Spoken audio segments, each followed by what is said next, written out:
Nëse Jezusi nuk është ringjallë, atëherë ku ka shku trupi i tij? Historianët pajtojnë vargji ku u vendos Jezusi u gjet bosh. E dim se u varros në një varg privat që e kishte një burr i quajtur Jozefi. Disa gra shkuan atje pas disa ditëve dhe vargji ishte i hapur, trupi s'ishte aty.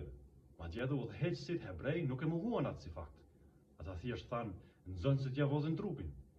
Pra edhe ata i dinin që trupi nuk ishte më aty. Disa njerëz kanë provu me gjetë arsye tjera, sigur dishepujt ja vëdhën trupin. Po këta burra ishin të mshef prej frike mas kryqëzimit.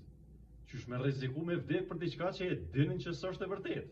S'ka kuptim kjo. Madje qysh kishin mujt min poshtë rojet romake që ishin të varri. Do tjerë thonë që dishepujt e kanë pa në ëndër apo imagjinat, por psikologjia na tregon që halucinacionet nuk ndodhin në grupe. Këta e pan bashk, disa herë, e madje folën e hëngrin buk me të. Varri i zbrazët nuk është legjend apo simbol, është fakt. Jezusi nuk iku, ai e mposhti vdekjen. E tash pyetja është, çka do me bo ti me këtë fakt?